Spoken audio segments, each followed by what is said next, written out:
Bueno, muy bien, muy buenos días, buenas tardes a todos los que se conectan y nos escuchan en este webinar de Proyecto Soluciencia Colombia. Mi nombre es Santiago Ortiz y seré el moderador y presentador para esta jornada.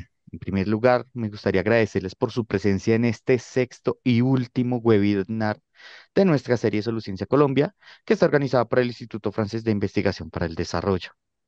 Como lo he explicado a lo largo de los webinars anteriores, pero que quiero recordarles a los nuevos invitados que se nos unen en este webinar, el IRD es una institución pública francesa bajo la autoridad conjunta del Ministerio de Enseñanza Superior, de Investigación e Innovación y del Ministerio de Europa y Asuntos Exteriores. Este se enfoca en 9 desafíos relacionados con los objetivos de desarrollo sostenible, trabajando en colaboración con socios en 50 países. Su investigación se basa en la ciencia de la sostenibilidad, una ciencia interdisciplinaria y transdisciplinaria que involucra activamente a diversos tipos de actores en Colombia y en el mundo. En Colombia, donde está presente desde hace 45 años, investiga temas como agricultura sostenible, biodiversidad, riesgos naturales, salud, cambio climático o economía. Durante estos últimos meses abordamos varias de estas temáticas clave a través de la iniciativa Soluciencia Colombia, junto a expertos que participaron en ella para compartir con nosotros sus conocimientos y experiencias. Soluciencia Colombia consiste en un ciclo de 6 webinares y podcast temáticos que empezó en febrero con un evento mensual. Podrán encontrar todos los videos de estos webinares en el canal de YouTube del IRD a partir del mes de agosto. Cada webinar fue concebido como un foro de reflexión e intercambio multiactor sobre los retos claves de la ciencia de la sostenibilidad en Colombia y las soluciones innovadoras para afrontarlos. Y va seguido de un podcast con un nuevo invitado que comenta los temas más destacados del webinar. Estos podcasts estarán publicados a partir de septiembre. Podrán encontrar toda la información en la página web dedicada a Soluciencia Colombia. Compartiremos también noticias en nuestras redes sociales, así que no duden en seguirnos en Facebook y en Instagram para estar al tanto. Hoy abordamos una temática urgente, transversal y profundamente conectada con el futuro ambiental de nuestro país, el cambio climático y su impacto en los glaciares y los recursos hídricos en Colombia. Esperamos que este sexto webinar suscite muchas reflexiones y discusiones enriquecedoras. Al final de la charla se les reservará un tiempo para ustedes, nuestros participantes y nuestros espectadores, para sus preguntas y comentarios. Les invitamos a participar de este intercambio. No duden en escribir sus preguntas en el chat a lo largo del webinar, ya que los ponentes podrán responderlas al final de sus intervenciones. Muy bien. La acelerada pérdida de hielo en nuestros nevados no solo amenaza ecosistemas únicos, sino también la seguridad hídrica de muchas comunidades. Este fenómeno, cada vez más visible, nos exige reflexionar sobre nuestra relación con el entorno y los efectos del calentamiento global a nivel local. Por eso, en este webinar titulado Cambio climático, glaciares y recursos hídricos frente a los desafíos de la sostenibilidad, analizaremos desde una perspectiva científica, social y territorial los desafíos y oportunidades que esta temática plantea para nuestro país. Con esta perspectiva clara, iniciaremos con la presentación de nuestros 3 panelistas.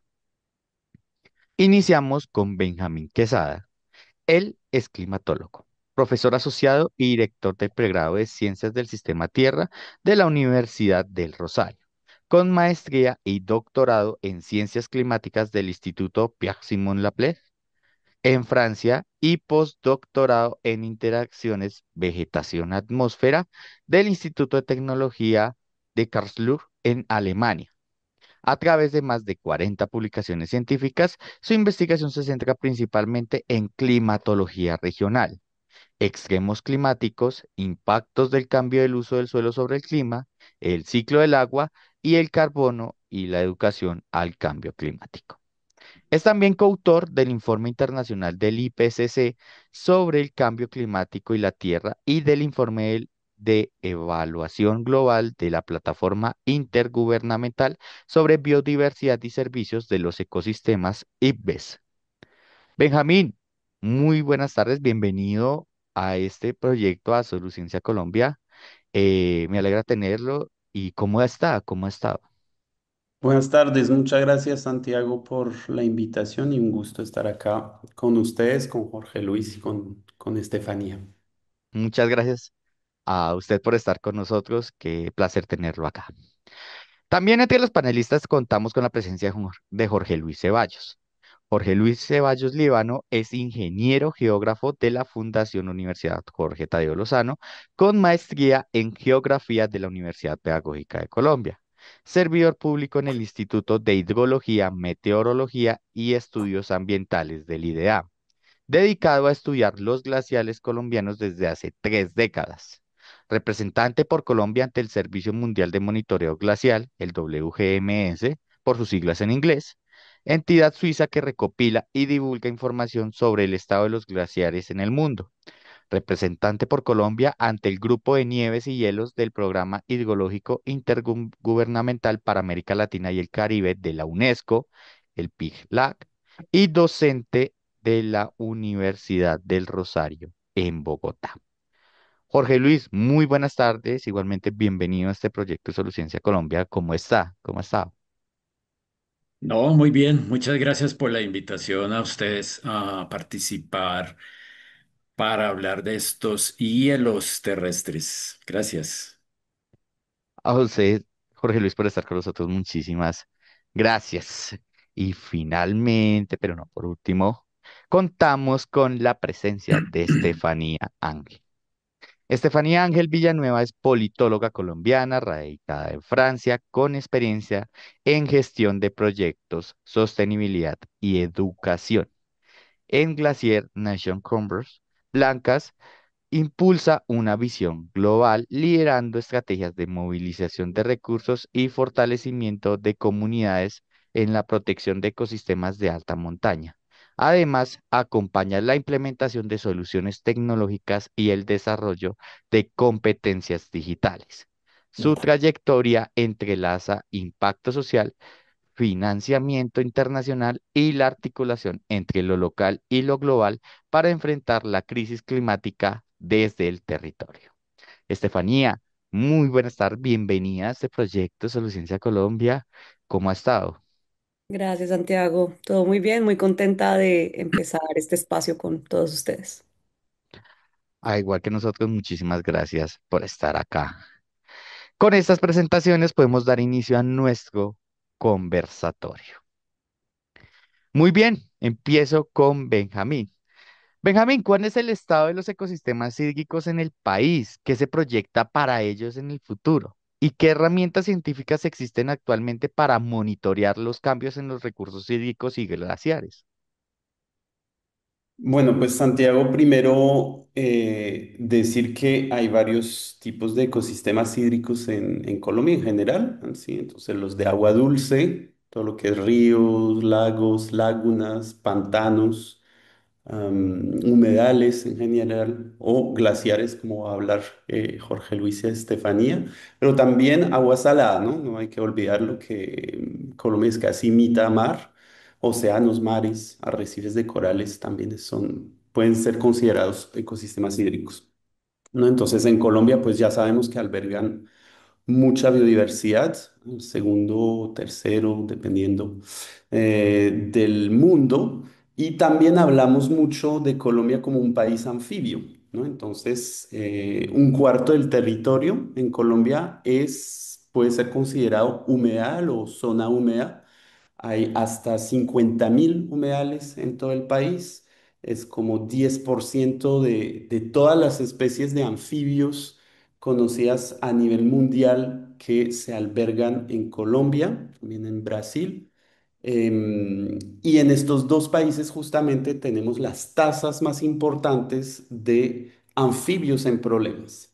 Entonces, eso es muy importante porque nos dice mucho, es una advertencia de que el ambiente hídrico está mal. Si las especies acuáticas o lóticas pues están en peligro de extinción o con mucha afectación.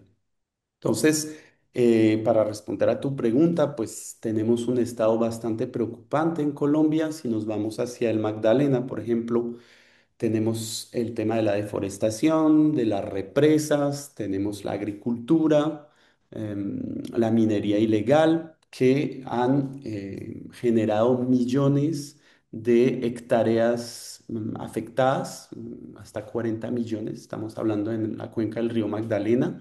Am, y eso provoca también, hay evidencia científica de que la deforestación aumentó en esta cuenca de 30% en los últimos 40 años, que esto implica 30% más también de carga sedimentaria, ¿sí? Entonces la carga sedimentaria pues no solo complejiza la navegabilidad, pero también puede afectar la fauna y flora, puede afectar hasta la hidroelectricidad, creo que lo hablaremos, o la calidad del agua. ¿Vale? Como otros ecosistemas importantes hídricos, contamos obviamente los famosos ecosistemas de páramo, que son cruciales para las fuentes de agua. No hay tantos estudios sobre el futuro de los páramos de manera consensuada. Si acumulamos todos los factores que los afectan, ¿no? Sabemos, por ejemplo, que en Cundinamarca, en menos de 50 años han perdido la mitad de su vegetación nativa. Y en Colombia estamos hablando de alrededor de 70% a veces del agua potable que proviene de alguna otra manera de estos páramos. Entonces, si tenemos talas, si tenemos quemas, uso del suelo en general, pues eso puede reducir sustancialmente la regulación hídrica. Nosotros también en el Rosario estudiamos mucho la Orinoquía, donde tenemos la mayoría de los humedales del país. Y ahí la expansión ganadera, pues, está afectando las sabanas inundables, está afectando estos humedales.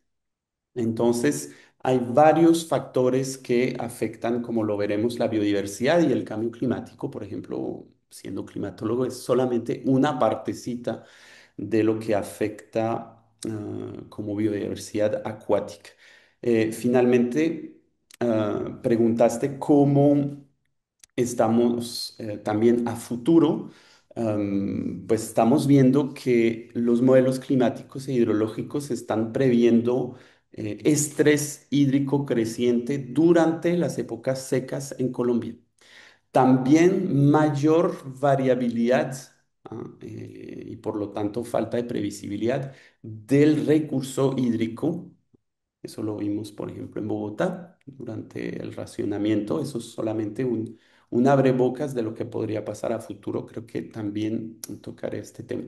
Y extremos de lluvias en el otro extremo de la distribución. Tenemos también inundaciones que pueden aumentar en varias partes del país.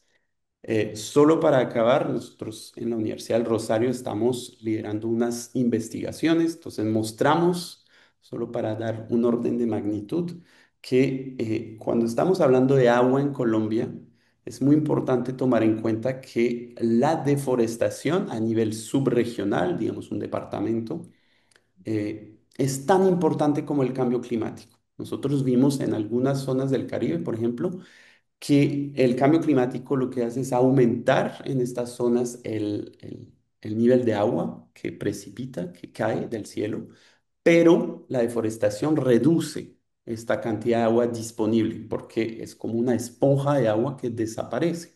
Menor infiltración, menor evaporación, menor precipitación. Y entonces en algunas partes podemos no tener tendencia en precipitación, sin embargo, hay dos fenómenos que se están contraponiendo, el cambio climático y la deforestación. Entonces, nosotros estudiamos eso con teledetección, ¿no? Entonces, pueden ser radares, pueden ser satélites, con estaciones meteorológicas y con modelos hidrológicos para responder a tu pregunta, Santiago.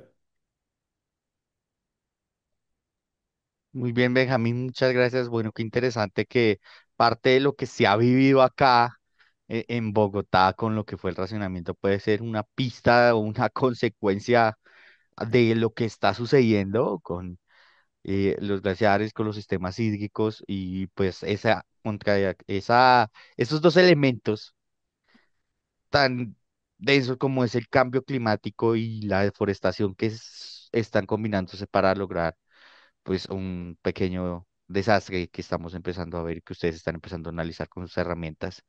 Benjamín, muchas gracias, Jorge Luis. ¿Podrías complementar algo lo de Benjamín, que estaba hablando sobre las herramientas que utilizan como glaciólogo para medir el impacto del cambio climático en los glaciares específicamente? ¿Y qué implicaciones tiene el retroceso de los glaciares en Colombia para la seguridad hídrica del país en las próximas décadas? Bueno, listo, pues mucha información hay que decir. Primero, pues el contexto, ¿no? Este año para nosotros, para mí, celebrar el Año Internacional de la Conservación de los Glaciares es algo fabuloso. Un poquito tarde, eso sí. A mí me hubiera gustado que este año que declaró Naciones Unidas como el año de los glaciares hubiera sido por lo menos hace 20 años y no tan tarde cuando la criosfera terrestre está parte del agua en estado sólido en el planeta, está tan deteriorada. Y bueno, estudiar los glaciares es algo tan hermoso porque es que el hielo tiene una naturaleza tan especial. Si no existiera hielo en el planeta, no estaríamos aquí, no estaría la vida como la conocemos.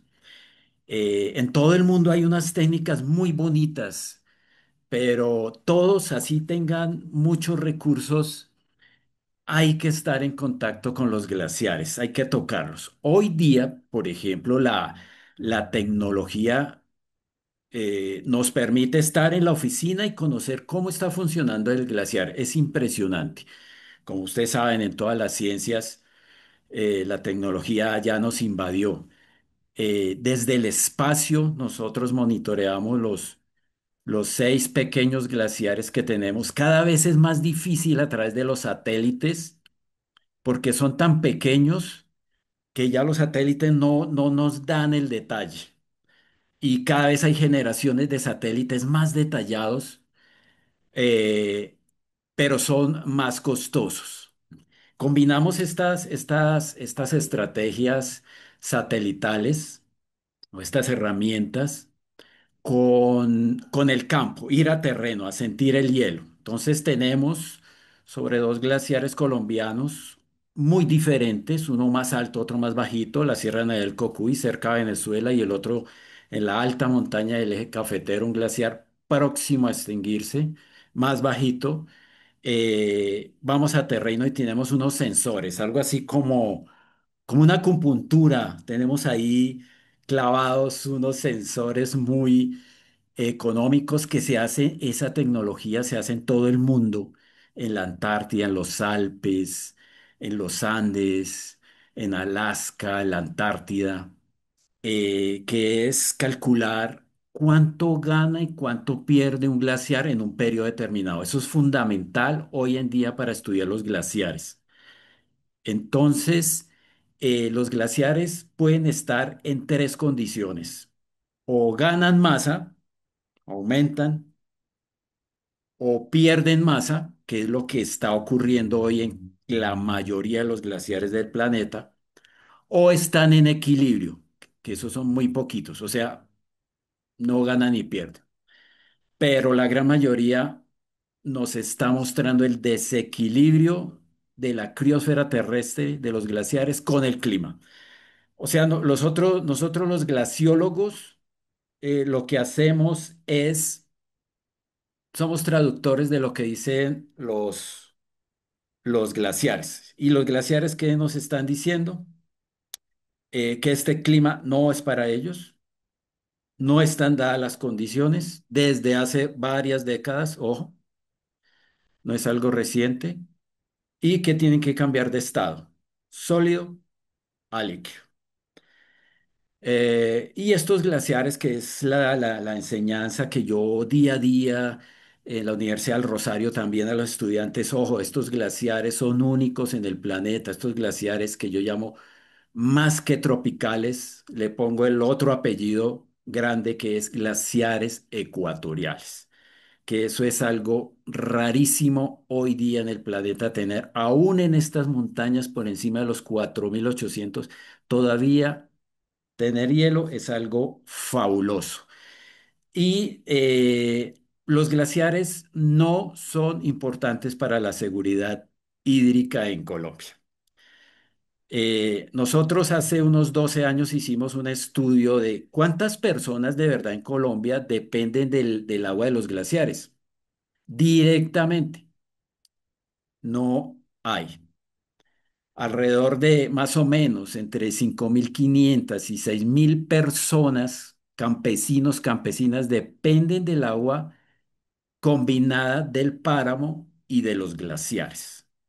Para Colombia los glaciares es tan solo ese indicador, es ese paisaje, esa cultura, esa identidad que aún tenemos. El agua que provee a los colombianos viene de la alta montaña, particularmente de el páramo y el bosque altoandino. Eh, Hicimos un concurso, llamémoslo así, de estos tres sistemas de la alta montaña, ¿cuál provee más agua? Y bueno, en primer lugar, el bosque altoandino. El bosque altoandino indudablemente aporta gran cantidad de agua, pero no tiene el poder de regulación del páramo. El páramo un poco menos en cantidad, pero es un regulador extraordinario. En época seca, él aporta sus ahorros y en época húmeda, listo, pero no mucho. Y el glaciar, pues es esa alarma ahí que está diciendo, ojo, esto está cambiando, yo me voy, pero la alta montaña está cambiando. Y bueno, en el IDEAN donde yo trabajo, pues hacemos eso. Santiago, eso muy interesante ir a los glaciares y yo los invito a que conozcan nuestro sistema de monitoreo que compartimos en todo el mundo.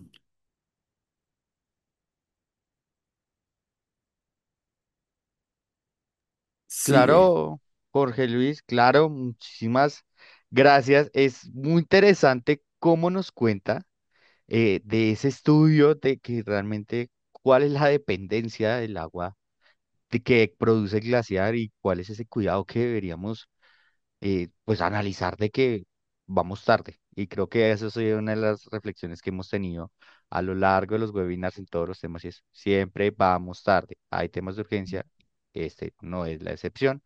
Y claro que es interesante y es una invitación para todos que si pueden ir a conocer los glaciares, conózcanlos, como nos lo dice Jorge Luis. Bueno, entonces, Estefanía, te pregunto, ¿qué territorios o comunidades se encuentran en mayor riesgo o en mayor vulnerabilidad frente a la pérdida de glaciares? ¿Y qué papel juega la gestión de los recursos hídricos en las zonas montañosas y en los páramos en el equilibrio entre el sustento de las comunidades y la preservación del páramo?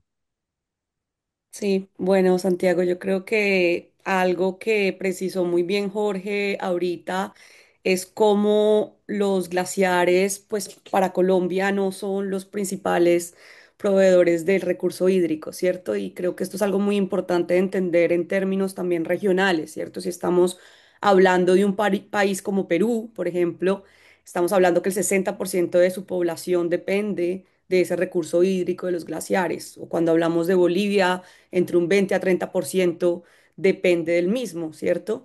Pero la alta montaña como ecosistema completo que abarca los bosques altoandinos, el páramo y los glaciares, es donde yo creo que está muy interesante poner la mirada, ¿no? De quiénes están siendo afectados. Y por supuesto, de los primeros que son afectados, pues son generalmente comunidades rurales y campesinas que no solamente pues dependen de este recurso hídrico, sino que también muchas veces se encuentran ante una disyuntiva o complejo entre cómo subsistir económicamente y cómo también proteger ese recurso hídrico, ¿cierto? Sabemos que las amenazas que existen en un ecosistema como la alta montaña van desde ganadería extensiva hasta minería, hasta muchas veces pues también amenazas de extensión de la frontera agrícola, como lo hemos visto en los últimos años con las fuertes sequías en Colombia y los incendios tan extensivos que han ocurrido, ¿cierto? Muchas veces, aunque no se encuentre el causante, se ha demostrado que son muchas veces incendios causados, ¿no? Con cierta planificación y algo que hemos visto pues desde la organización social que yo represento, que es Cumbres Blancas, es que muchas comunidades rurales han querido también identificar y ayudar a contrarrestar estas amenazas que presentan para sus mismas comunidades. Muchas veces no se tiene la capacidad, incluso desde las diferentes instituciones estatales, para lograr contener estos incendios, ¿cierto? Y son las comunidades las que muchas veces tienen con recursos mínimos y con la manera que pueden proteger esos ecosistemas. Entonces creo que ahí hay como esa doble visión de, por un lado, estas comunidades que habitan en el páramo, que habitan en el bosque alto andino, cómo se ven afectadas, pero también como muchas veces pueden que tener, no sé, que sembrar ciertos productos agrícolas que pueden consumir esta agua que se necesita para el recurso hídrico, pero que también es un sustento que sabemos que en un país como Colombia, donde hay altas tasas de desigualdad, pues también se ven en esa encrucijada. Y lo otro yo creo que es muy importante también hablar y es más allá del recurso hídrico, pues qué representa la pérdida de los glaciares para los colombianos, ¿cierto? También estamos hablando de comunidades indígenas y de la cosmovisión de las mismas. Entonces tenemos el caso de los UBA en la Sierra Nevada del Cocuy, o tenemos el caso de los cuatro pueblos indígenas de la Sierra Nevada de Santa Marta y cómo esta cosmovisión también está siendo afectada, ¿no? Desde una cosmovisión andina, por ejemplo, muchas veces los glaciares y las montañas son considerados apus. Apus son estos espíritus, digamos, guardianes, que están protegiendo sus comunidades y claro, se empieza a cambiar, a hacer un cambio también cultural y narrativo de lo que ellos consideran también su protección y los ciclos irregulares. Yo creo que cuando hablamos con científicos como Jorge o Benjamín, siempre nos lo dicen, ¿no? Estamos viendo las señales de los glaciares de cómo es un desequilibrio. Y cuando hablas muchas veces también con las comunidades indígenas, utilizan la misma palabra. Es un desequilibrio entre lo que está pasando actualmente en el planeta, el cambio climático y lo que nosotros estamos haciendo con pues, digamos, nuestras acciones humanas y una economía que no es sostenible para el planeta en el que habitamos. Y bueno, la otra pregunta un poco que iba más allá hacia el papel de los recursos hídricos en zonas montañosas, pues yo creo que acá también entra muy importante hablar de cómo los glaciares y los páramos a su vez están conectados, ¿cierto? Cada vez que tú vas a un glaciar pasas por un páramo, ¿cierto?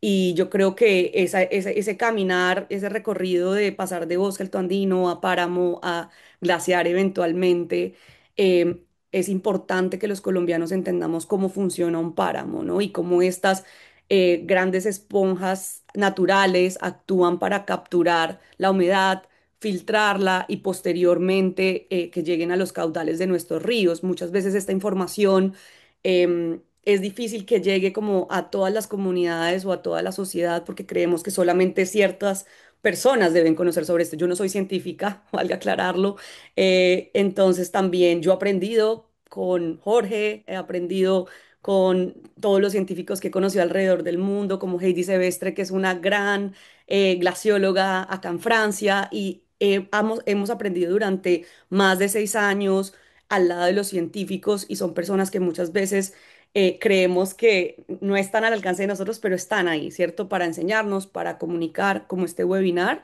Entonces yo creo que es muy importante que las personas conozcamos, más allá de los científicos, cómo funcionan nuestros ecosistemas, cómo llega el agua, cómo conectar el que un glaciar se está derritiendo con la persona que abre el grifo de la llave. Y eso creo que es como uno de los retos que tenemos actualmente para que las personas también locales manejen ese recurso hídrico. Muy bien, Estefanía, gracias.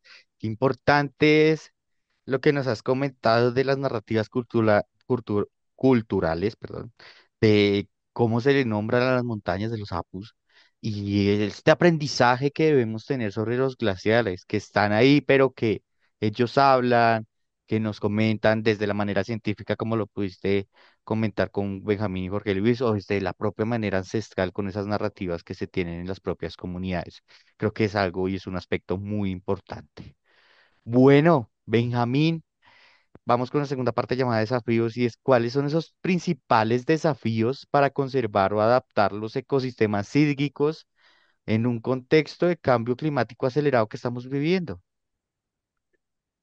Bueno, pues Santiago, justo me acaban de enviar un artículo del País de hoy y estaba hablando pues, de climatólogos que están alertando sobre el hecho de que en Colombia, pero en general en los trópicos, no tenemos suficientes datos hidroclimáticos, ¿no? Entonces hablan de falta de información y también de modelos basados en en los trópicos. Eso es un tema muy importante, no tenemos suficientemente ciencia o atención, porque nosotros lo vemos, por ejemplo, en los reportes del IPCC, de este grupo intergubernamental sobre cambio climático, que siempre hay lo que llaman el cold spot, ¿no? Entonces, el lugar en el planeta donde tenemos muy pocos datos, entonces eso nos conlleva a interrogarnos, ¿no? No solo desde el punto de vista de que tenemos que formar mucho más gente motivada, integral, sobre estos temas, es lo que intentamos modestamente desde del pregrado de Ciencias del Sistema Tierra, en el cual interviene también Jorge Luis, pero también hay una falta estructural de financiación, ¿no? Entonces nosotros escribíamos hace 2 años con mi colega hidrólogo Álvaro Ávila de la universidad la urgencia de estudiar y financiar la investigación hidroclimática en Colombia. Sí, entonces, discúlpame. Bueno, entonces, por ejemplo, el financiamiento de la investigación y desarrollo en Colombia es 0,3% del PIB. Si lo comparamos con la OCDE, es 9 a 10 veces menos del promedio de la OCDE. Entonces, imagínense, hay una falta estructural súper importante de financiación de la investigación. Y todo eso en un contexto hoy en día donde tenemos un negacionismo del tema de los impactos de la existencia misma del cambio climático.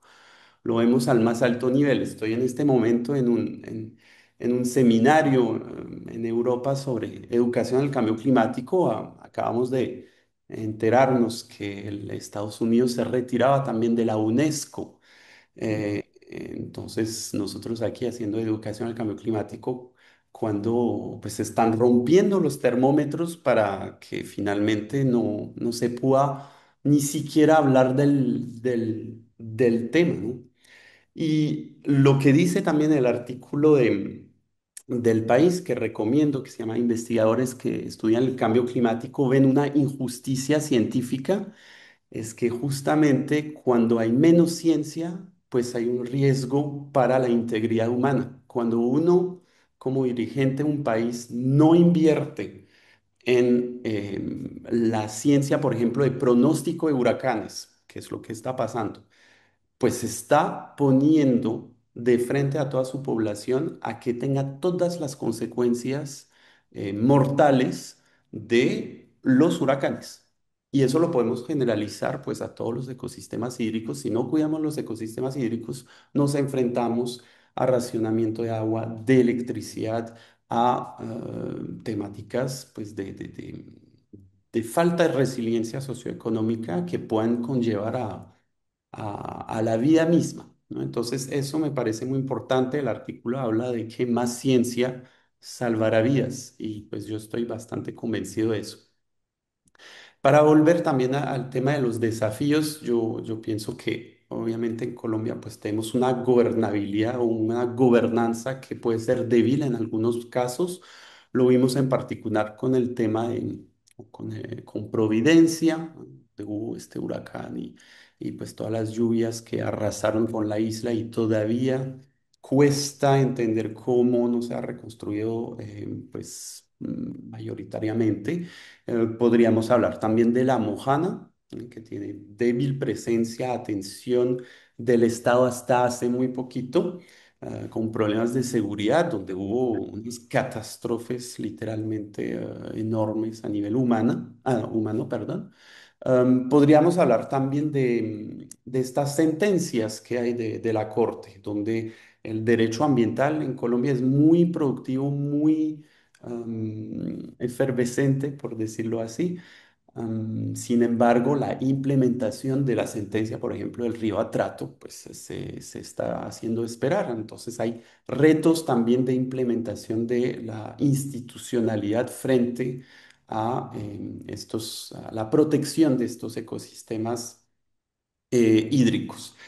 Me gustaría también señalar, y es algo que estamos también estudiando con una cotutela de doctorado entre la Universidad del Rosario y la Universidad Paris-Saclay, entonces cotutela colombo-francesa, porque lo que hemos visto, y todo lo hemos visto, es la alta dependencia que tiene Colombia a nivel energético, pero también de agua potable, de los extremos climáticos, ¿no? Entonces, lo que estamos viendo es que no es solamente el niño, ¿sí? Que puede conllevar desde la hora Gaviria a enormes situaciones adversas, sino en 2024 en Bogotá, ¿no? Entonces, digo que es un abrebocas porque el título de la tesis de doctorado justamente es estudiar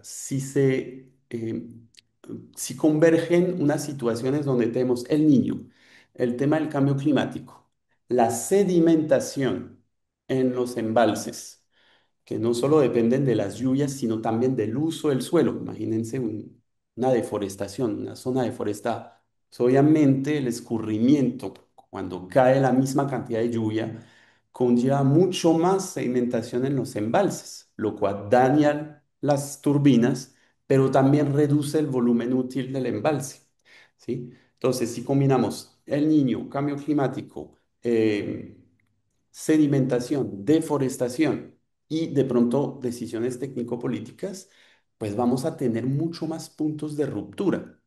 Y les puedo asegurar que hoy en día en Colombia no existe un estudio multifactorial que nos proteja a nosotros como habitantes de Colombia frente a ruptura en el sistema hidroeléctrico.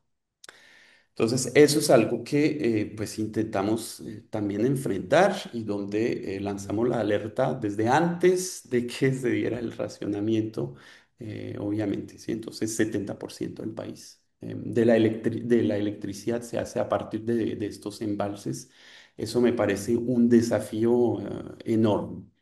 Y me gustaría también acabar con el tema, como soy investigador, ven que me apasiona este tema, hace falta también modelos de inundación, ¿no? No es solamente que haya menos en los embalses, sino que de cierta manera la naturaleza en Colombia nos lleva a padecer de mucho más inundaciones, lo cual no depende solamente de lo que cae nuevamente, sino también si se antropizan los suelos, como lo vemos en la autopista norte de Bogotá, por ejemplo, y muchas otras partes, pues tenemos, sean deslizamientos de terreno o inundaciones. Ahí falta también sistema de alerta temprana sobre este tema.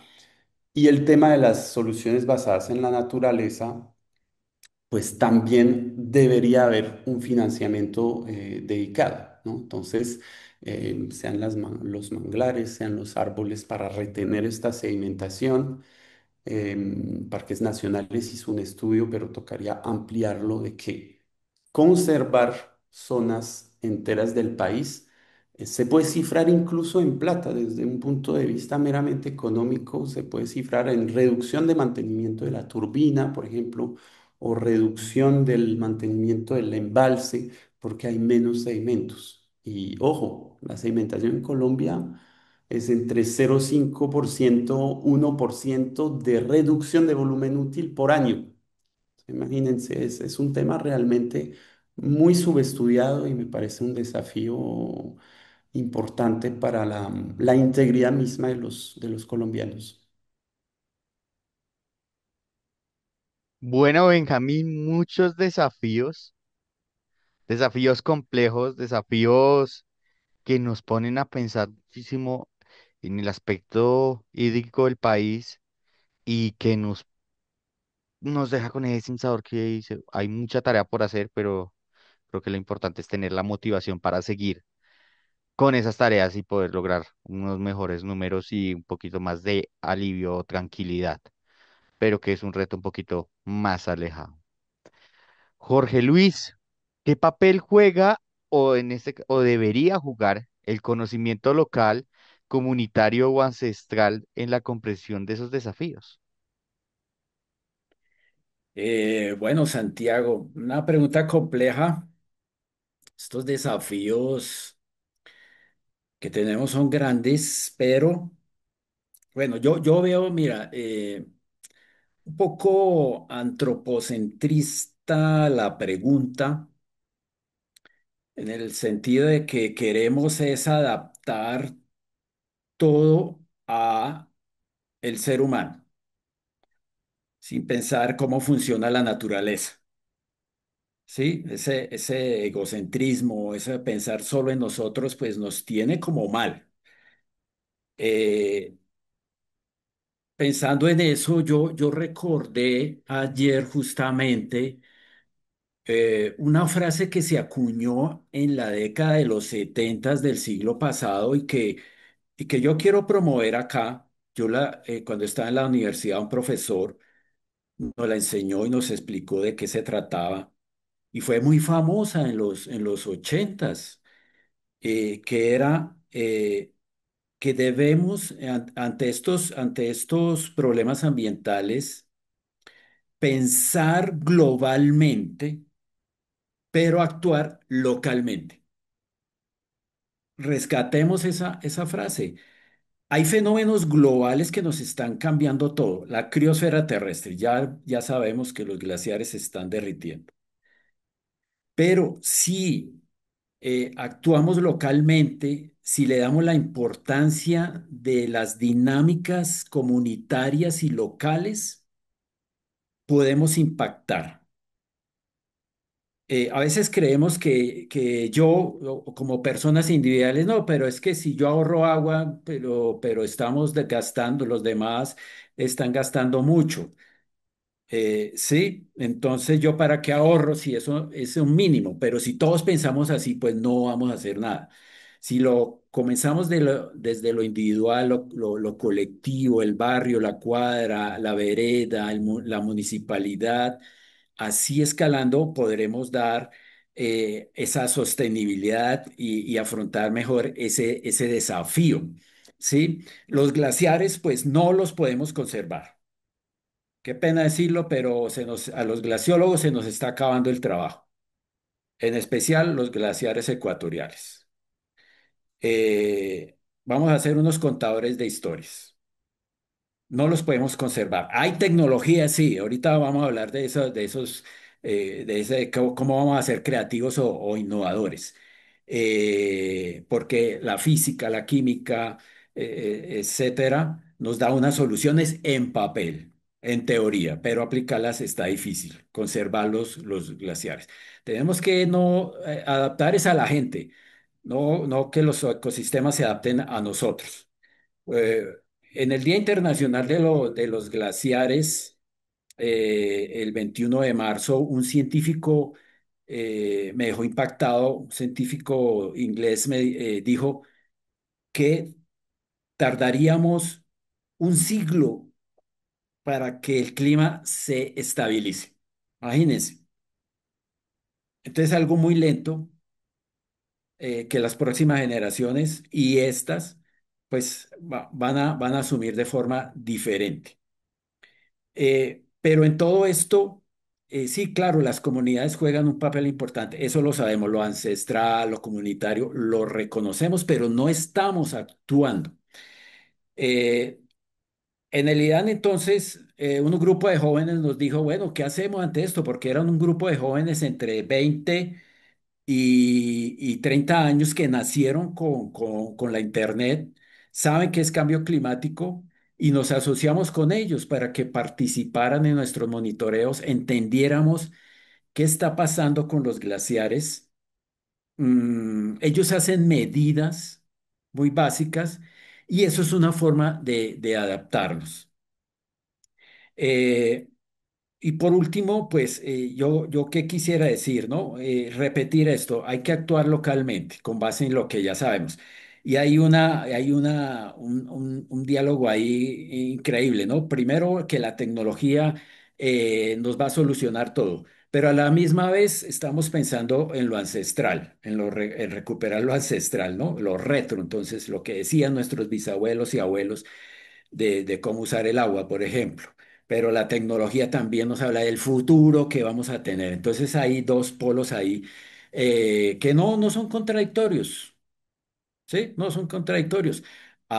Sí, hay lo básico, lo ancestral, hay que rescatarlo, lo local para entender esos desafíos globales. Ese es como lo que pienso a tu pregunta, Santiago.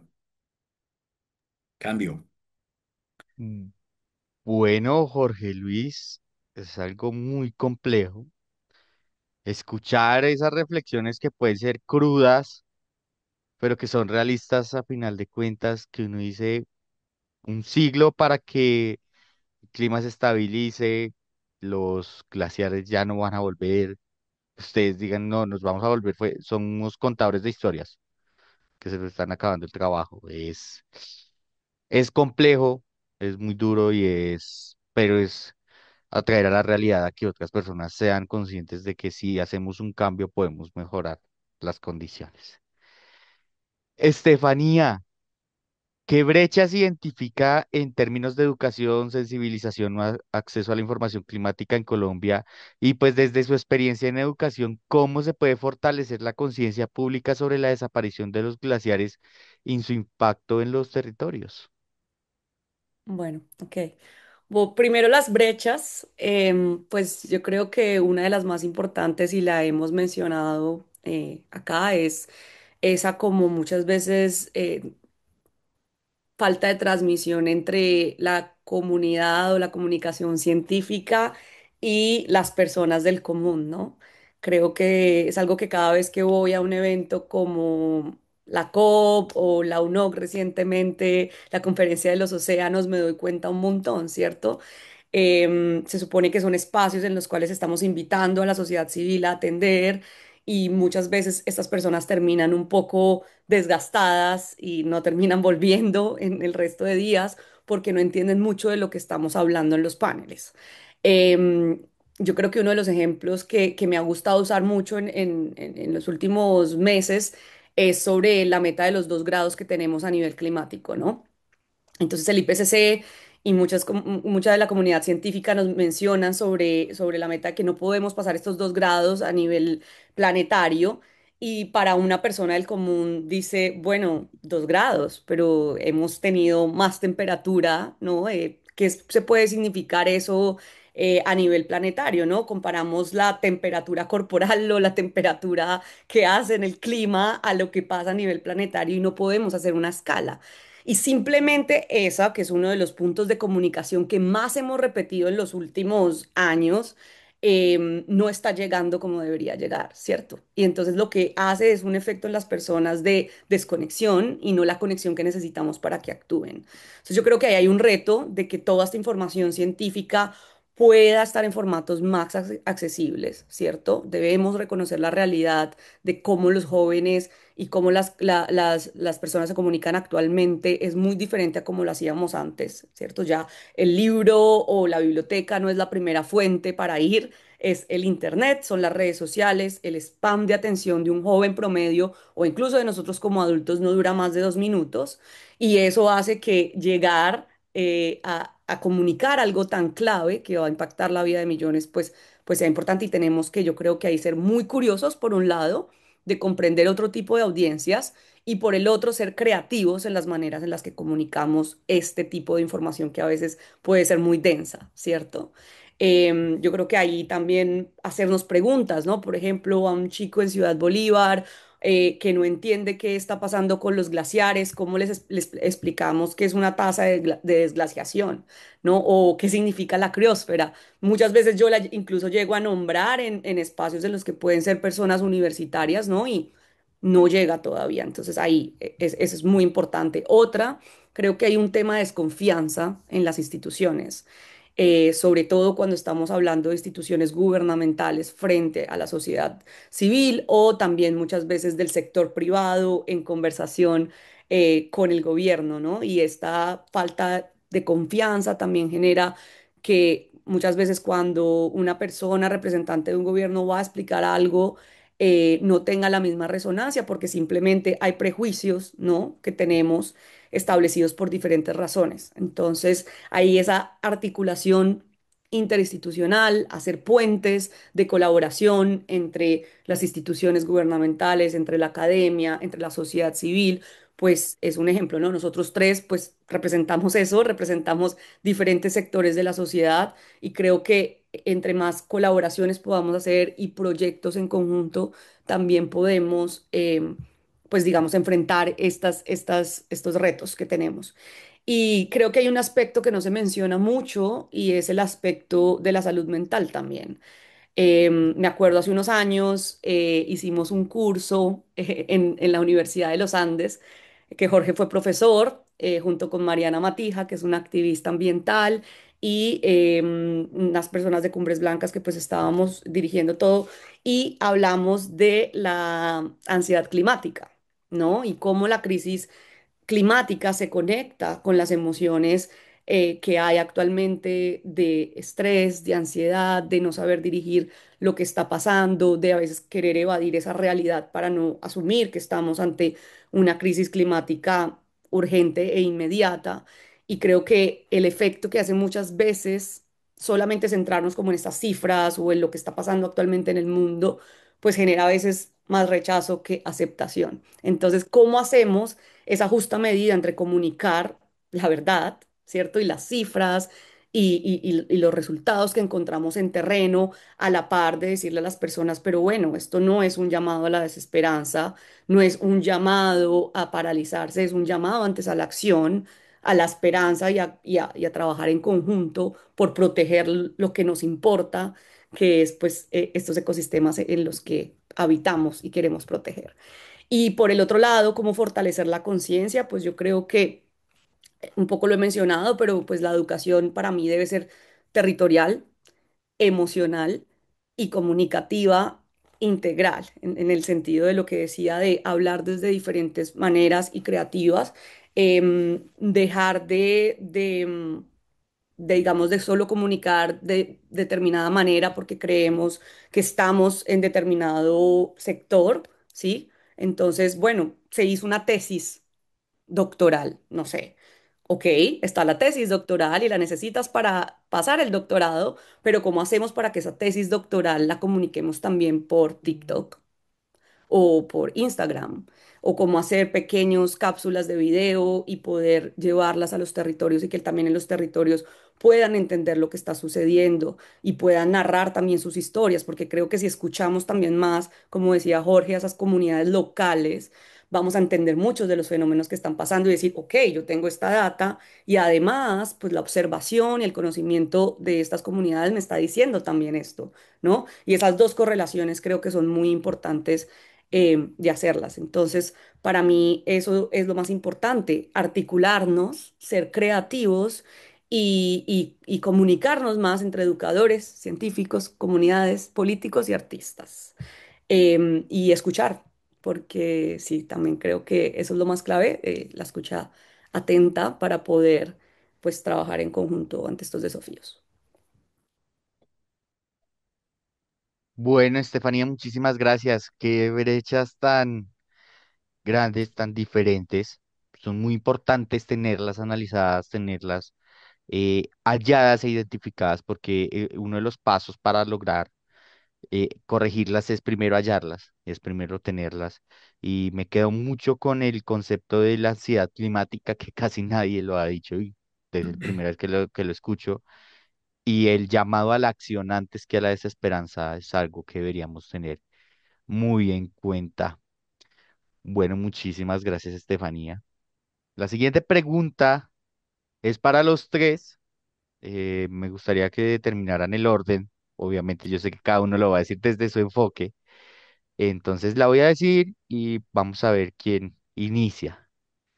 Benjamín, Stephanie, José Luis, Estefanía, ¿qué tipo de alianzas, innovaciones, soluciones consideran necesarias por parte de la ciencia, la sociedad civil y los gobiernos para enfrentar el retroceso glaciar y la crisis hídrica?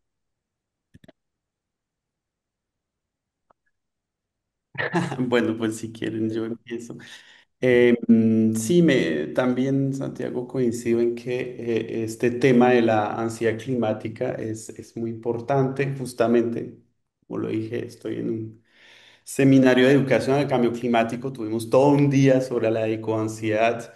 Y finalmente la posición de la ciencia por el momento es que les va a parecer curioso, pero es normal. O sea, y es normal que sea normal. ¿Por qué? Pues porque la mayoría está teniendo ecoansiedad, y eso está bien de algún modo porque justamente estamos ante unas situaciones absolutamente gravísimas y sería anormal o curioso que alguien no reaccionara.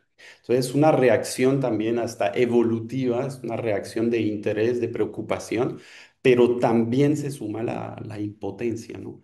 Entonces, yo creo que siempre lo que tenemos que ver después de este diagnóstico que hemos dado, tanto Jorge Luis, yo, Estefanía, bastante de malas noticias, hay que decirlo, es también ver qué tipo de respuestas podemos tener, qué tipo de alianzas.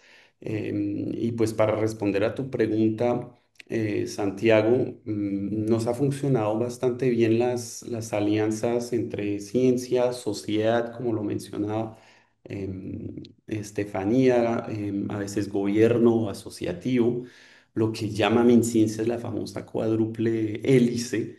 Entonces, lo que se ha hecho en otras partes es como observatorios interinstitucionales o internacionales del agua en un país en particular, con participación de universidades, de comunidades locales, de IDEAM, en este caso podría ser de parques nacionales, am, y de alcaldías o gobiernos regionales, ¿no? Entonces, eso forma un consorcio que también la Embajada Francesa ha podido apoyar a través de proyectos bilaterales. Nosotros hemos tenido uno en el Bichá, en Puerto Carreño, pero el IRD también financió tanto el tema de educación del cambio climático como el tema de biodiversidad y cambio climático en toda la parte de los Andes, ¿no? Entonces, resaltar que me parece sumamente importante vincular la cooperación internacional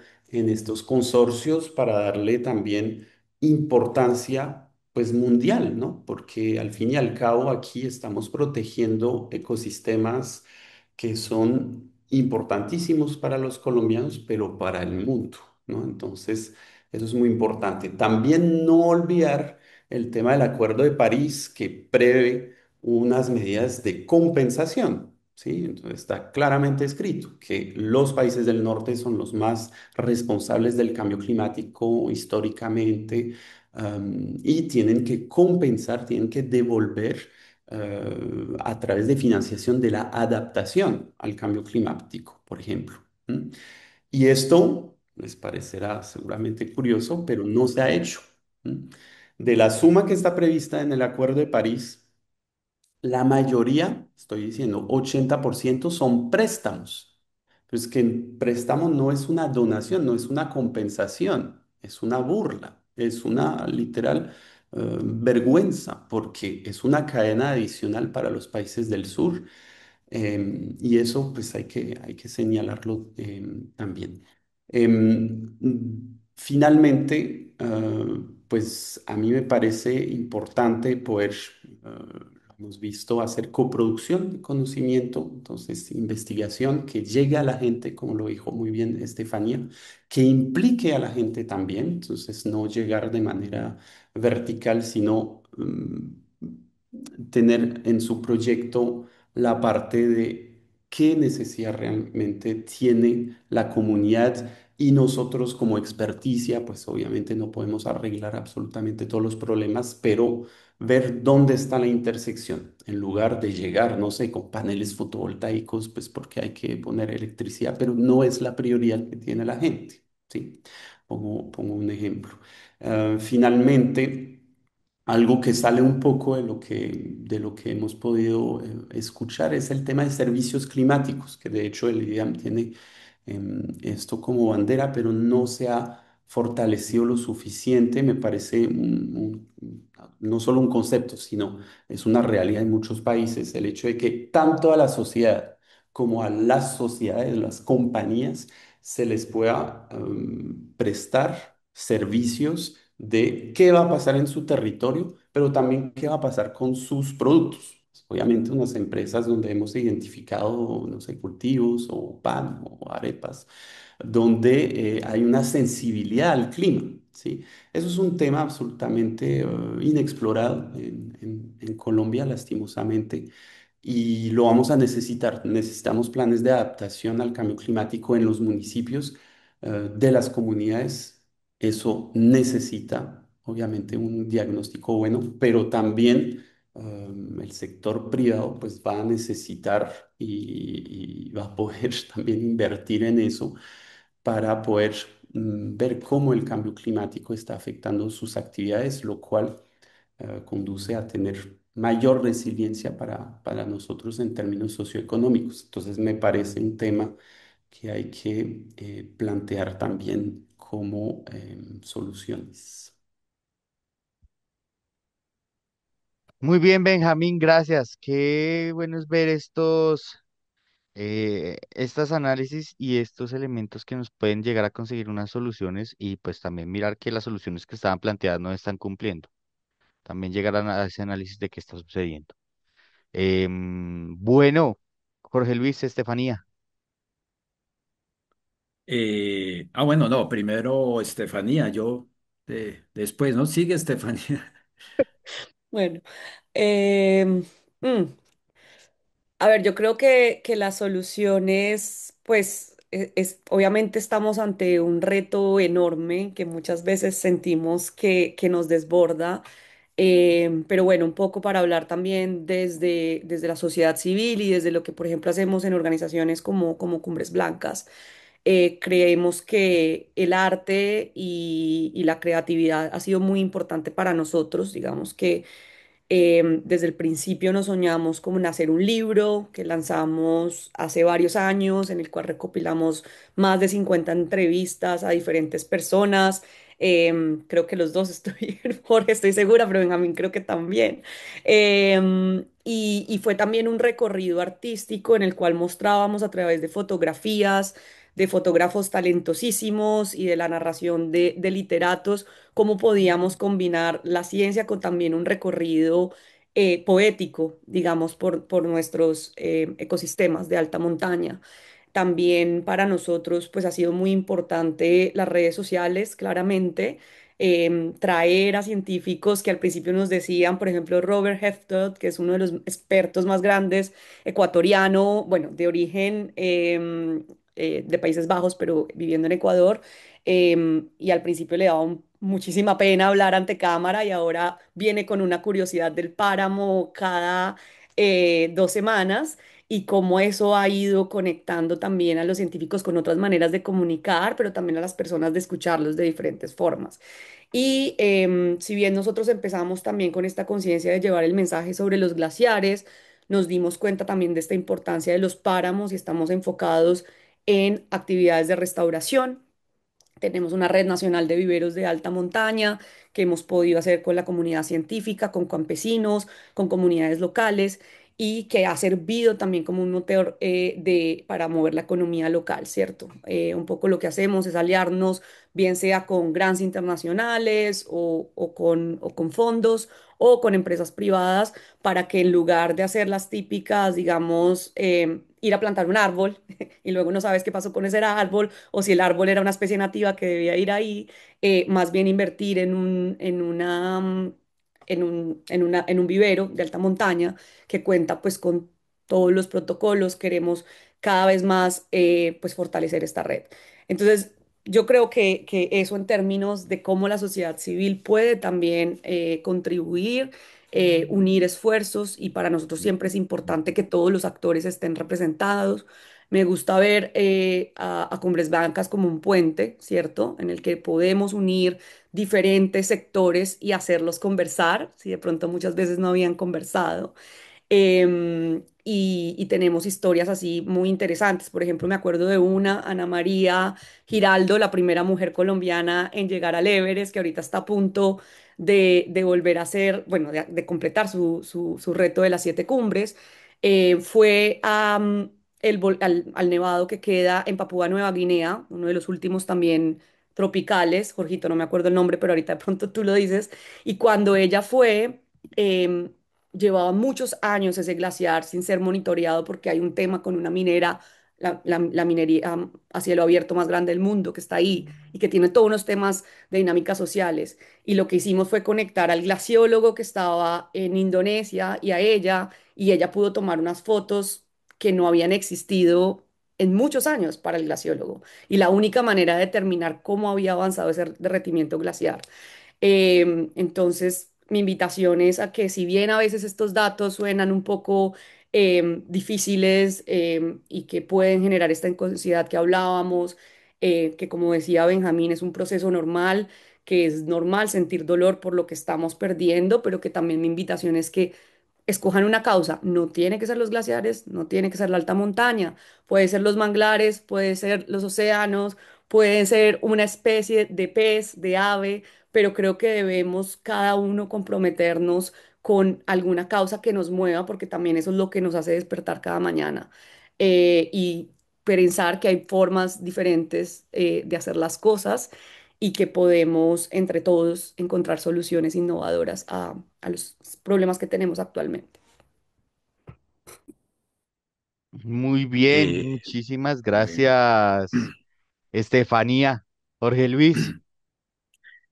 Sí, gracias. Bueno, ese glaciar que hablaba Estefanía del Carstens, pero allá tiene otro nombre, Irian creo.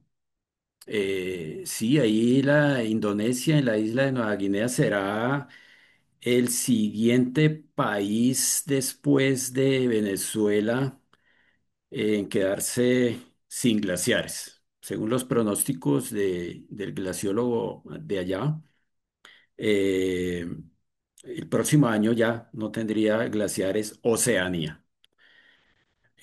Bueno, es una lástima.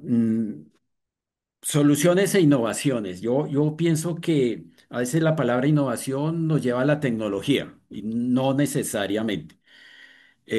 Pienso que más que innovación, estrategias. Mm, la pregunta dice que ciencia, política, sociedad civil, gobierno, pero seguimos pensando como fragmentadamente. Pero tenemos que integrar todo eso, no pensar, bueno, la ciencia, sí, la ciencia sola no basta. Necesitamos discursos, necesitamos narrativas más poderosas que activen las decisiones regionales y locales. Por ejemplo, lo de reconocer lo que pasó en Francia, reconocer un glaciar como un sujeto, no objeto, sino sujeto de derechos, es muy importante, muy importante. Es otra forma de ver las cosas y obliga a los gobiernos a actuar para dar soluciones a sus habitantes. Y en cuanto a glaciares, pensar que los glaciares no son solo hielo, son sistemas que se interconectan con los demás ecosistemas de la alta montaña, en nuestro caso con los páramos y el bosque altoandino. que están interconectados con la vida de los seres humanos, con la biodiversidad, y que para protegerlos, para conservarlos, pues necesitamos esos enfoques sistémicos, integrales, con la participación activa de la sociedad y romper paradigmas. Necesitamos romper paradigmas legales, normativos, culturales. Eh, Eso es necesario. Y quiero llamar la atención ya para como para los colombianos. Bueno, yo soy aficionado a lo ecuatorial, ¿sí? Es que vivir en la mitad del mundo es una gran oportunidad para estos desafíos. Escuchando estas ideas, estas noticias hoy día que en Europa unas temperaturas increíbles que se acercan a los 45 o más, mientras en la Patagonia, en Bolivia y Argentina, unos fríos tremendos que nunca se habían visto y uno como en el tenis, ¿no? Viendo aquí temperaturas altas acá, frías acá. Y la mitad que está pasando en el trópico, en el Ecuador. Yo creo que es una gran ventaja y yo he visto algunos indicadores de que están migrando hacia el centro del planeta, porque aquí tenemos las condiciones óptimas, ¿sí? Bogotá, por ejemplo, ¿cuál es el promedio? 16, 17 grados, que es lo ideal para un ser humano. Y en cuestiones de altitudinales, de montaña aquí en los Andes ecuatoriales, que también tenemos extremos. En el superpáramo es difícil habitar, es difícil usar sus recursos. Y muy abajo en las costas, en el Valle del Magdalena, muy cálidos, pero hay una franja, esa franja cafetera que puede llegar de los 1.300 aquí a Bogotá, digamos, ese rango altitudinal óptimo. Entonces, yo quiero reconocer que en el futuro, esta parte ecuatorial será muy significativa en el balance climático terrestre, en el balance de los ecosistemas, en solucionar la crisis climática. Entonces, bueno, eso es como mi aporte en lo ecuatorial, que estar en la mitad es muy chévere, ¿no? Es una gran ventaja que hay que aprovechar y administrar.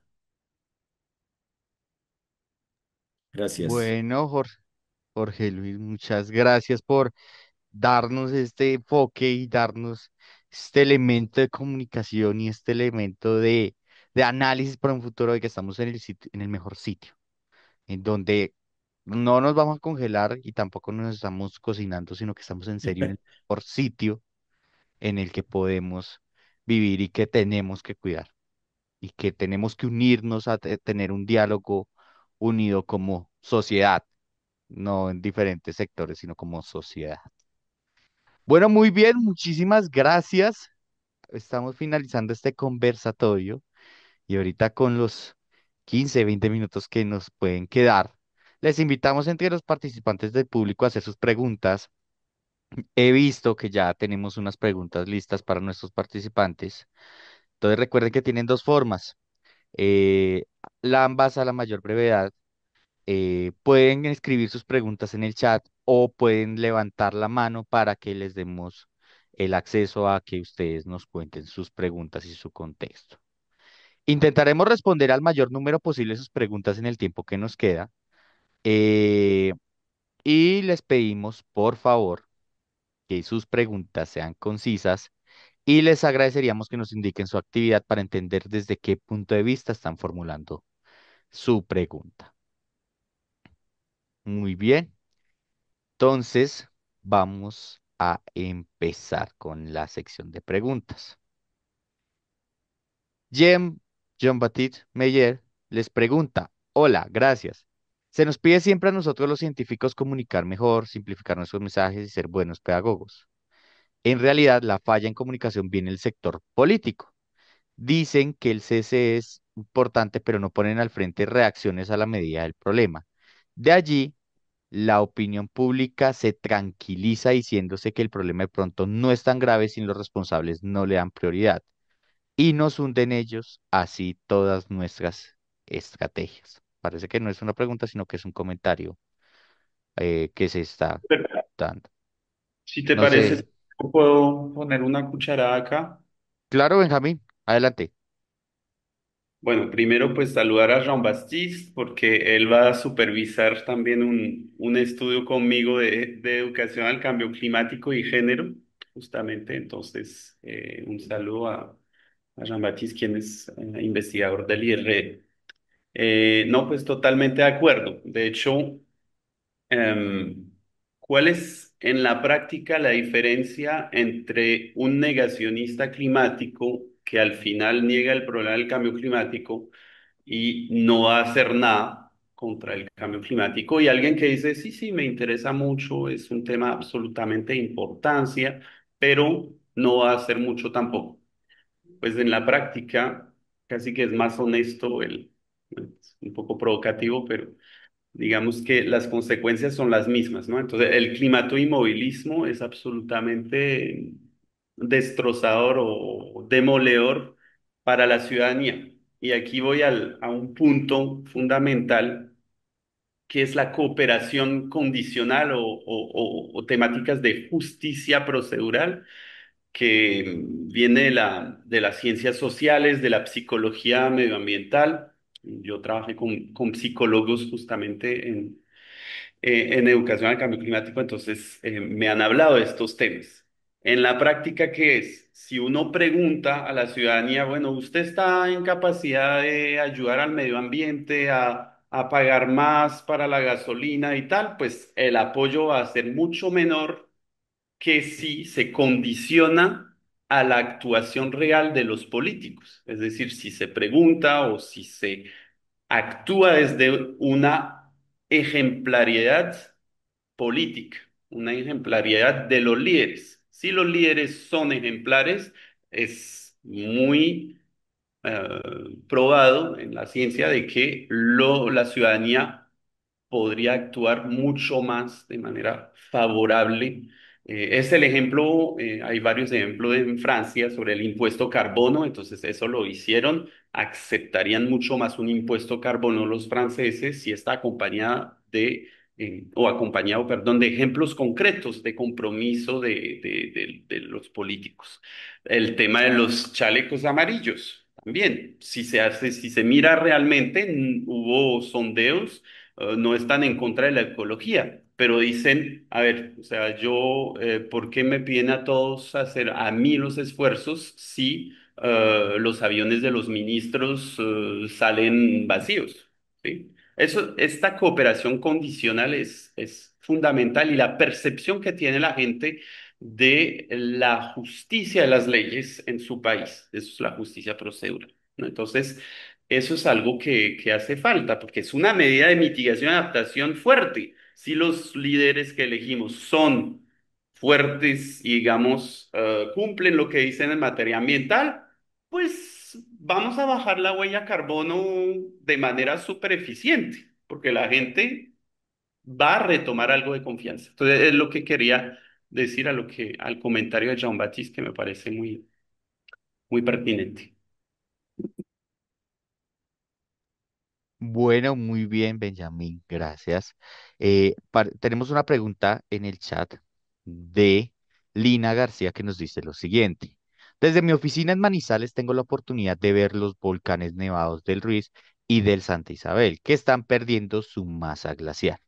¿Qué podría hacer para quienes están a mi alrededor se hagan más conscientes de que somos testigos privilegiados de estos ecosistemas y que somos parte de estos ecosistemas? Si quieres, yo contesto. Bueno, O Jorgito, bueno. dale. No, es que cuando escucho al Santa Isabel, entonces yo digo, no, ya me toca a mí hablar. Bueno, el Santa Isabel será nuestro próximo glaciar en extinguirse dentro de los próximos 3 a 5 años. Desde Bogotá, donde yo vivo, por ejemplo, era común ver el Santa Isabel, el Tolima y el Ruiz. Hay un mirador de los Nevados en el barrio Suba, en Bogotá. Imagínense, eso representa mucho para la sociedad, para la cultura. Hoy solo se ve el Tolima, poquito del Tolima y el Ruiz. Vivir en Manizales, estos manizalitas a quien yo adoro muchísimo porque me han enseñado a valorar eso, a cómo ellos conviven con un volcán, con un glaciar, lo admiran y su vida y sus generaciones han transcurrido alrededor de ellos. Pero yo llamo la atención que, bueno, el Ruiz es el señor, él está ahí, pero yo invito a pereiranos, santarrosanos, manizalitas, a que conmemoremos la extinción próxima del Santa Isabel. No va a existir más. ¿Qué podemos hacer? O sea, detener su derretimiento, imposible, pero sí podemos hacer cosas. Ahí, Estefanía, me puedes ayudar. Los artistas tienen una responsabilidad. Los colegios, las universidades, las alcaldías, hay que pintar, hay que cantar, o sea, esa conmemoración. Es muy humano dejar la historia, dejar registro y no que las próximas generaciones nos pregunten, oiga, el Santa Isabel dice que era un glaciar. Ah, bueno, entonces vamos a hacer algo para que, sí, mire todo lo que hicimos. Hicimos webinares, tomamos fotos, hicimos ciencia, pintamos murales, poemas, etcétera. Eso es como a la inquietud de nuestra amiga en Manizales. Sí, y yo ahí añadir algo pues de historia personal. Yo viví 6 años en Manizales, pues donde estudié mi carrera Sí. y pues me crié desde chiquita y nunca supe que los nevados, porque los llamábamos así, eran glaciares, ¿no? Y yo creo que también una de las maneras de reconocerlo también es nombrarlo muchas veces por su nombre originario, en este caso Comandai, para el volcán Nevado del Ruiz y para el volcán Nevado Santa Isabel Poleca Cazué. Y también un poco creo que visitarlo para mí, por ejemplo, cuando lo visité en 2019 y nunca voy a olvidar, tuve el honor de que Jorge nos acompañara y nos mostró estas balizas que son como unos tubos PVC con los que él mide la densidad del hielo. Y me recuerdo como si fuera ayer que nos dijo, no, de aquí a 10 años este glaciar ya no va a estar, ¿no? Que era el Conejeras, ¿cierto, Jorge? Y el Conejeras ya se desapareció, ¿no? Entonces, y eso me lo dijo en 2019, no pasaron 10 años, pasaron 5. Y luego cuando yo volví al Nevado de Santa Isabel 2 años después, claro, mis pies habían caminado un hielo y una nieve que ya no estaba ahí. Y para mí, pues fue muy impresionante. Yo me acuerdo que me puse a llorar porque obviamente es ver desaparecer ante tus ojos algo que conociste. Entonces, siempre decimos algo y es, no puedes amar lo que no conoces y no es que tengamos que ir a todos los glaciares ni nada por el estilo, pero cuando generalmente son glaciares como el Santa Isabel, que están cerca, si lo hacemos de una manera respetuosa, ¿cierto? Que conozcamos ese camino del cambio climático que Jorge y el IDEAM ha creado con la conciencia de ver cómo el derretimiento pues se ha ido evolucionando. Creo que hacer eso es muy importante y, por ejemplo, recolectar fotos de tus antepasados. Me acuerdo, tengo una foto de mi papá en jean y tenis en el volcán nevado del Ruiz porque él estudió también y vivió pues toda su infancia y adolescencia y tiene como la nieve hasta la cadera. Entonces, ese tipo de imágenes también son importantes, ¿cierto? Como preguntarles a nuestros abuelos, a nuestros papás, que nos cuenten esas historias y seguir teniendo viva la memoria de nuestros nevados y glaciares. Bueno, muy bien, muchas gracias. Rápidamente, dos comentarios que hizo Catalina y pasamos a la pregunta que tiene Oscar Forero y una mano levantada que tenemos. Catalina dice, es verdad, las zonas intermedias van a ser claves y estratégicas para la adaptación, pero no podemos ir todos para el centro e interrumpir el paso entre las tierras bajas y altas. Y sobre el tema de los glaciares, debemos reconstruir nuestra identidad de colombianos como hijos de las montañas, glaciares y volcanes. Esa identidad está muy desdibujada. Comentarios de Catalina González Arango para todos aquí en este webinar. Muy bien, vamos con una pregunta de Oscar Forero. En Colombia contamos con una agenda informada con evidencia para la adaptación. Bueno, pues puedo Sí. Benjamín. responder. Ah, Sí, todo lo que quieran, la verdad. Tenemos muchos planes de adaptación al cambio climático, con muchos acrónimos que a los franceses y a los colombianos nos encantan los acrónimos. Entonces tenemos el PNAC, Plan Nacional de Adaptación al Cambio Climático, que establece las líneas estratégicas. Sí, entonces un plan bastante fuerte entre idea y medio ambiente también. Tenemos el PIXT o algo así, PIGCT, es como un plan integral de gestión del territorio, del cambio climático territorial. Tenemos también estrategias por sector, ¿sí? Estrategias que de biodiversidad y cambio climático. Tenemos Plan Nacional de Adaptación del sector salud. Tenemos Nacional de Adaptación Agropecuario. Obviamente el IDAM tiene su propio plan, pero desde el punto de vista informativo, entonces tiene escenarios, tiene ahora la cuarta comunicación nacional de cambio climático que va a llegar prontamente dentro de los compromisos que hay del Acuerdo de París, pues también hay las famosas NDCs, ¿no? Las contribuciones determinadas a nivel nacional, incluye adaptación. Entonces sí, Colombia cuenta con muchos planes de adaptación al cambio climático. Siempre el tema es si se implementan adecuadamente. Sí, entonces eso es. Pero el marco lo tenemos. sí, ahí hay que sumar al listado la ley de acción climática, al listado de Benjamín, sí, de ley de acción climática. Lo tenemos todo en papel, ¿no?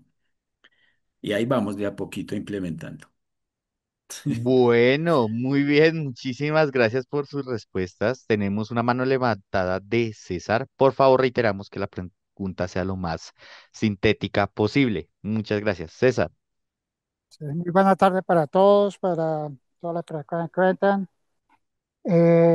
Bueno, acaban de decir una verdad que es del 100% cierta, podríamos decir, y es que está en papel todo, pero hace falta llevarlo a la sociedad civil.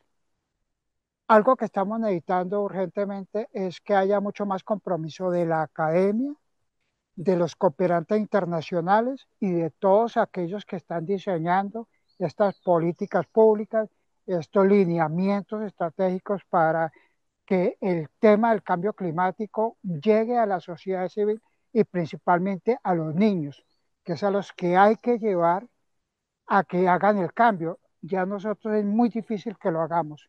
Entonces, ¿cómo podemos hacer para involucrar a todos los actores a un proceso educativo desde la escuela primaria para que tengamos realmente esos cambios que tanto estamos necesitando? Gracias. Bueno, César, muchísimas gracias por su pregunta. ¿Alguno interesado en contestar? Si quieren contesto. Bueno, César, yo trabajé muchísimos años con educación rural en temas de competencias ciudadanas y creo que uno de los temas más importantes es que en verdad integremos de una manera más transversal el cambio climático y estas conversaciones en los currículums escolares, ¿cierto? Obviamente hay intenciones, hay enfoques que tiene el Ministerio de Educación Nacional para que esto sea posible, pero muchas veces se queda como en una hora de cátedra a la semana y es un tema que debemos empezar a hacerlo mucho más práctico, ¿cierto? Que también los jóvenes, por ejemplo, puedan escoger énfasis o puedan tener más decisión sobre cómo pueden involucrar sus acciones climáticas y acciones ciudadanas en la escuela. Y también otro tema muy importante es que veamos la educación más allá del aula, porque no solamente es una responsabilidad de la institución educativa, sino que tiene que ser desde las casas, desde los espacios públicos, desde estos espacios públicos que llamamos como el tercer espacio, que son los parques, que son los lugares de reunión que muchas veces hemos descuidado, ¿no? Y empecemos también a involucrar. Nosotros tenemos un ejemplo de un chico en el equipo que se llama Josué. Él es un chiqui de 8 años que habla muy propiamente sobre los páramos, que crea raps, que invita a chicos en otras escuelas a hablar sobre los glaciares y cómo lo ha impactado en su vida desde que es pequeñito. Entonces yo creo que también cuando ellos se hablan entre pares es muy importante, ¿cierto? Porque no solamente creer que la educación viene desde los adultos o los científicos, sino también cuando creamos entre ellos se puede hacer un cambio. Y bueno, muchas estrategias que podemos entre todos implementar para que esto llegue a las escuelas y a la educación no convencional también. Bueno, muy bien, Estefanía, muchísimas gracias por la respuesta, a César por la pregunta. Les agradecemos por sus comentarios y sus preguntas. Vamos a finalizar con esta última pregunta de David Álvarez y es la siguiente. Nosotros trabajamos con acueductos veredales y de verdad que somos muy vulnerables al cambio climático. ¿Qué acciones podemos hacer desde los acueductos para prepararnos a los eventos externos? Bueno, pues justamente iba a hacer el vínculo con lo que dijo Estefanía de que la educación no tiene que ser solamente en el aula, sino también pues ciudadana, popular, ¿no? Es sumamente importante. Entonces, en estos casos muy concretamente, yo diría, y son temas que a nosotros nos interesa, perdón, mucho en la universidad, que se estudie el caso desde un punto de vista pues académico, científico, que se recojan todos los datos con estudiantes. Quizás incluso no solo acercarse a las universidades para este tema de acueducto y cambio climático, sino también clubes de ciencias que hay en las escuelas. Hay clubes de ciencia con chicos muy motivados de grado 10.º, 11, con el profe supermotor o la profe supermotora en eso y pueden, si está dentro de la comunidad del acueducto veredal, pues estarían súper interesados, ¿no? Entonces, mapear un poco los actores que podrían integrar eso. Hay semilleros de investigación en las universidades que también les gustaría mucho tener o trabajar un problema concreto así como lo plantea David. Entonces, sí, y muy importante que haya investigación ciudadana, por decirlo así, sobre estos temas. Bueno, muy bien, muchísimas gracias a las personas que interactuaron con nosotros a través del chat, a César por levantar la mano y decir nuestra pregunta en vivo y a nuestros panelistas por haber participado en este webinar. Antes de dar cierre de este encuentro y para concluir esta saga del proyecto Soluciones Colombia, queremos invitar a Angael Viló, representante del IRD para Ecuador y Colombia, para que nos comparta unas palabras de cierre de este proyecto que hemos vivido a lo largo de estos 6 meses. Doctora Viló, adelante, por favor. Gracias, Santiago. Espero que me escuchen bien. Les hablo desde un aeropuerto y espero que no haya muchos anuncios detrás de mí. Caso contrario, te pido, Santiago, que me cortes, ¿no? Benjamin, Jorge Luis, Estefanía, qué interesantes las reflexiones que nos compartieron hoy. Ahorita lo que quiero para este sexto webinar, el último del ciclo, del primer ciclo, quién sabe si no tendremos un segundo ciclo algún momento. Quiero agradecer sinceramente a todos los panelistas que compartieron su tiempo, su conocimiento, su experiencia, pero también sus reflexiones, como lo vimos una vez más hoy día, y que lo hicieron a lo largo de esta serie de encuentros. Son voces que nos acompañaron, enriqueciendo cada sesión con perspectivas diversas, pero sobre todo complementarias, gracias a la diversidad de perfiles que hicieron parte de este espacio, como lo vimos hoy, ¿no? Científicos, pero también representantes de la sociedad civil, expertos en innovación, actores territoriales, como César, jóvenes activistas e investigadores, cooperantes internacionales e incluso autoridades del gobierno nacional.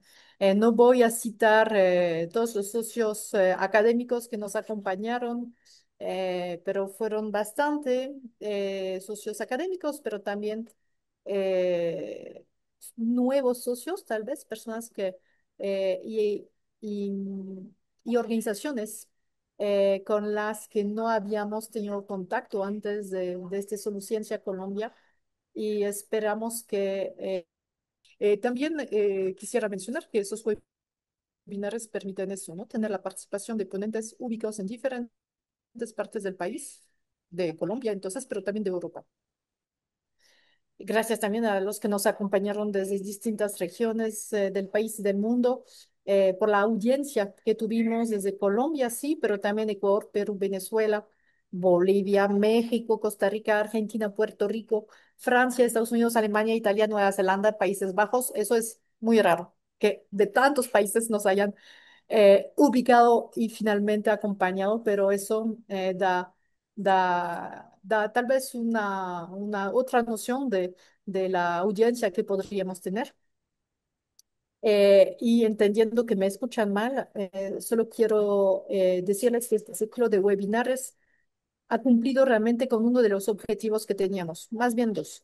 Uno es generar esos espacios de diálogo sobre problemáticas clave y visibilizar experiencias e investigaciones que merecen atención, como hoy, por ejemplo.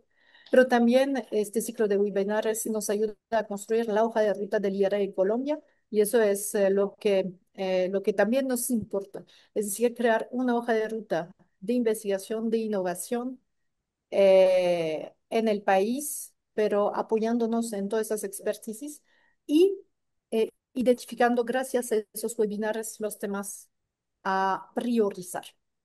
Para terminar, muchas gracias, Santiago, por animar estos webinares. Y también un agradecimiento especial a Manon Lemené, que nunca aparece, pero que sí es la ideadora y la jefe de proyecto de Soluciencia Colombia. Ella es quien nos ha enviado también los correos, pero realmente ha hecho mucho más que todo eso. Su involucramiento en este proyecto ha sido clave para este ciclo. Entonces, gracias, Manu, por tu entusiasmo y profesionalismo para lograrlo. Santiago, me voy a quedar acá porque entiendo que el sonido no está óptimo para nada. Entonces, te devuelvo la palabra y muchas gracias de nuevo a todos, ¿no? Ponentes, audiencia, Santiago, Mano. Bueno, muchísimas gracias. Ella es Angael Viló, la representante del IRD para Ecuador y Colombia. Muchísimas gracias por sus palabras. Todos estamos todos muy agradecidos y personalmente muy agradecidos con usted y con el equipo del IRD. Con este sexto y último webinar cerramos oficialmente la serie de encuentros de Soluciencia Colombia. Queremos agradecer profundamente a nuestros panelistas de hoy por sus valiosos aportes, así también como a todos nuestros expertos y expertas que participaron en los webinars anteriores. Jorge Luis, muchas gracias. Gracias a ustedes. Benjamín, muchísimas gracias por participar. Muchas gracias a todos ustedes. Un saludo. Estefanía, muchísimas gracias por haber estado con nosotros.